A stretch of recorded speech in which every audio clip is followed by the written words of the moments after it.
peut-être que Moïcano arrive à un niveau de maturité aussi. Non, il y a eu quelque chose. Non, Et- non, il y a eu Bien quelque sûr. chose. Vas-y. Il faut regarder Poirier. Poirier, il a dit quand il a pris Benoît, il l'a pris au sérieux, il s'est isolé, il n'a pas vu sa famille pendant je ne sais pas combien de Et temps. puis les combattants qui ont compris ce truc-là, qu'il faut s'isoler, il faut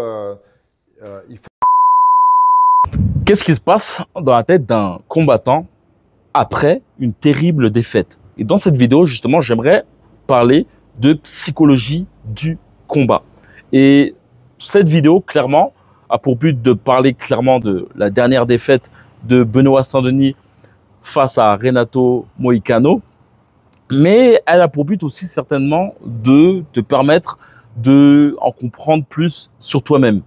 Et je trouve ce qui est très intéressant avec cette confrontation, c'est que Benoît Saint-Denis faisait face à un adversaire très stratège.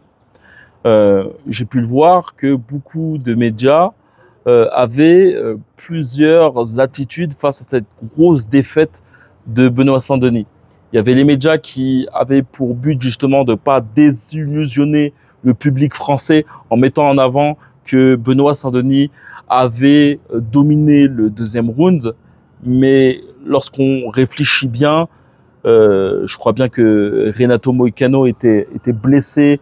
Il avait un os qui était déboîté. Ce dernier, clairement, a cherché à percuter, blesser, défoncer Benoît au premier round. Et par la suite, comme a pu le dire aussi Benoît Saint-Denis, il a fait le toreador au deuxième round. Le but était simplement de contre-attaquer. Et Benoît n'a pas forcément été le fameux dieu de la guerre durant ce deuxième round. Après, il y avait d'autres médias qui, eux, avaient ce côté un peu très percutant sur Benoît Saint-Denis. Et ce que j'ai trouvé très désolant, et ça, c'est même pour certaines parties du public, c'est cette tendance à se projeter soi-même sur un combattant. On va parler français, Sacha. Benoît Saint-Denis, il a été surcoté après sa magnifique victoire contre Frévola. On le voyait taper le top 3. On s'est fait avoir par ses call-outs. Makachev, on le voyait champion. Face à Poirier, autour de cette table-là, je suis désolé, mais tout le monde disait, je m'exclus parce que franchement, je tiens à garder cette objectivité. Tout le monde disait qu'il allait se faire éclater, Poirier, etc. Je suis désolé, c'est ce qu'on appelle surcoter un combattant. Je pense avoir montré maintes et maintes reprises mon soutien à Benoît Saint-Denis et tout le bien que je pensais de lui. Mais voilà, je m'attendais à l'iPhone 15 et j'ai eu un Xiaomi. Je le dis souvent, le problème quand tu trash talk, c'est que derrière, quand ça passe pas, ben ça passe pas du tout.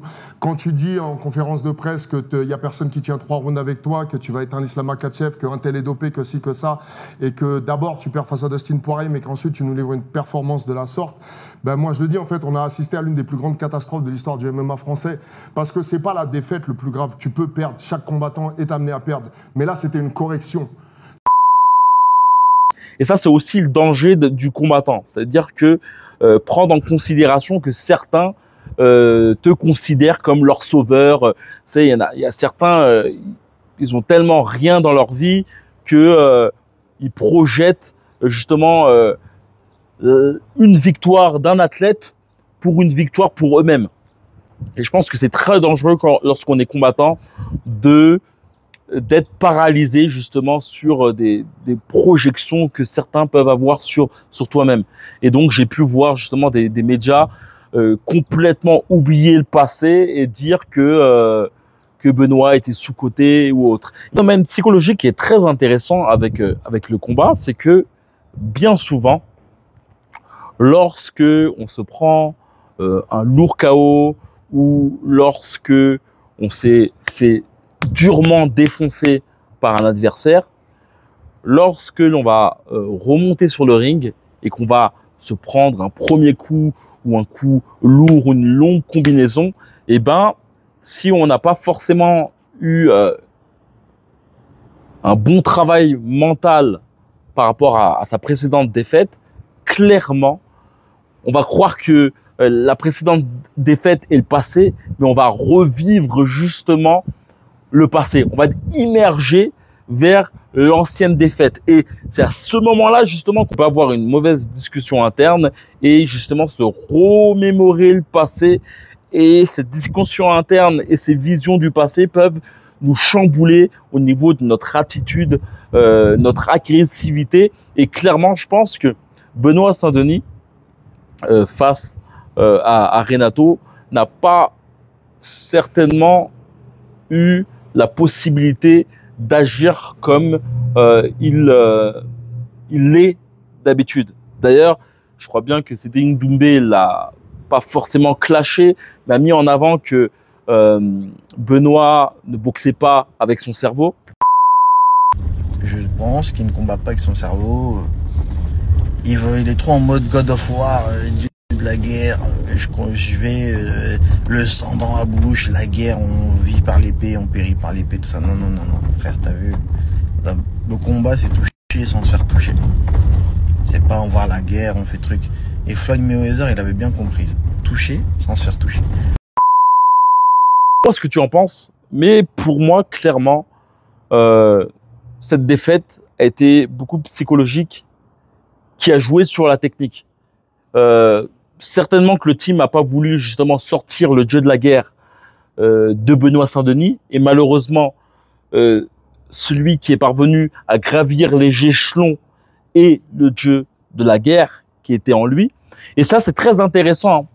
Ça rejoint beaucoup de points de vue que je dis bien souvent, c'est que certains boxeurs sont des diamants bruts. En fait, certains boxeurs sont des diamants bruts et dès que tu commences à les lisser, c'est fini. Je peux te donner un exemple.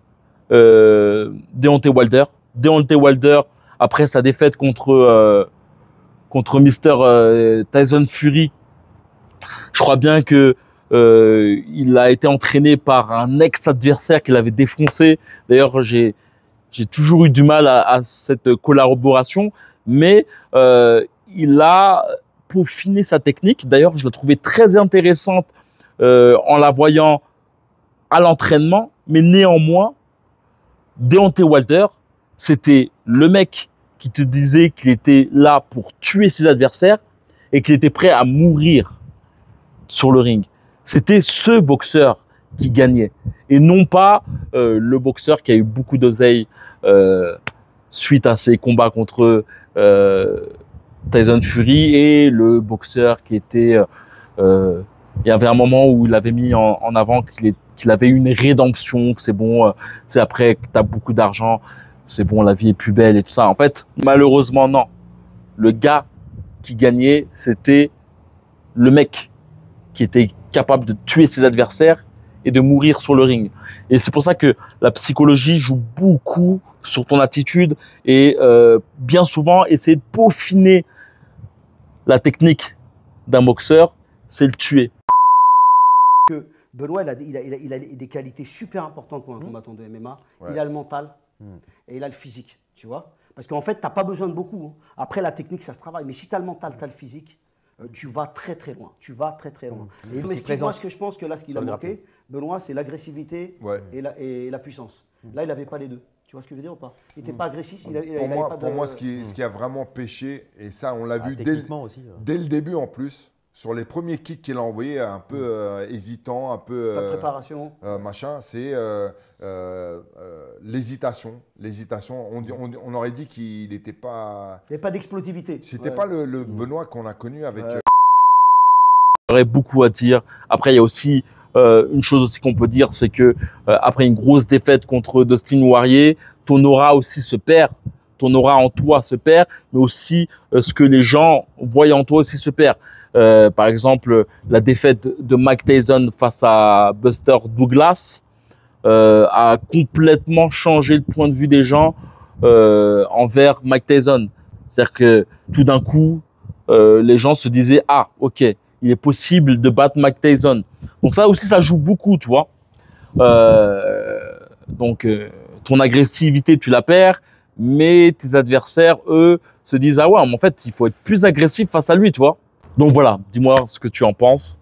Je voulais te dire aussi qu'il y a un camp de boxe qui aura lieu à Guadalajara, au Mexique. D'ailleurs, cet aspect psychologique, je la travaille beaucoup durant mes camps de boxe, que ce soit durant nos entraînements, mais aussi en dehors de nos entraînements. Je te cache pas qu'il y a l'aspect psychologique du combat, mais pour moi, tout est lié aussi à la vie. Et il y a de multiples moments où justement, on aura l'occasion de s'exprimer sur le sujet, de partager aussi. Et mon but durant ce camp, c'est si tu sens que tu stagnes dans ta boxe, si tu sens que tu as une difficulté justement à faire face à des adversaires agressifs, que lorsque l'on te fonce dans l'art, tout d'un coup, eh ben, tu n'arrives plus à t'exprimer, peut-être aussi que tu boxes uniquement avec le bas de ton corps, tu sens clairement que tu stagnes dans les mois, les saisons, les années à venir, tu sens pas forcément que tu auras l'évolution que tu souhaiterais, et ben ce camp est fait pour toi. Clairement, on s'entraîne 10 jours ensemble, intensivement, en tout petit comité, matin et après-midi, uniquement basé sur la technique. On est au Mexique, donc mon but, c'est surtout aussi de te permettre de pouvoir boxer dans différentes salles mexicaines. J'ai fait une vidéo dernièrement où tu peux voir ma dernière vidéo où je parle de ce que j'ai appris justement ici au Mexique. Et donc, mon but est encore d'apprendre. Il y a justement un camp qui s'ouvre en février. Il reste 5 places. Et donc, d'ici février, j'aurai encore le temps d'apprendre et de t'intégrer ça dans ta boxe. Lorsqu'on aura l'occasion d'aller dans d'autres salles mexicaines, le but sera justement de s'entraîner et pourquoi pas faire du sparring aussi, du sparring avec des locaux. Mon but est plutôt de moi capter justement l'information et te la donner durement durant nos sessions en tout petit comité. Tu peux venir aussi en individuel. Si tu souhaites avoir plus d'infos, c'est dans la description. Comme je dis, le but, c'est de boxer plus de 50 heures durant ce camp, matin, après-midi, et puis clairement vivre aussi la mouvance ici, que ce soit la nourriture, un petit peu de fiesta aussi, le mood aussi très mexicain.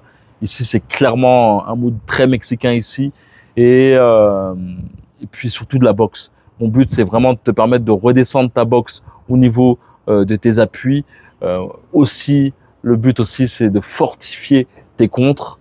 Voilà, tout se passe que dans la description, il suffit simplement de cliquer, et comme d'habitude, que la boxe avec toi. Ciao.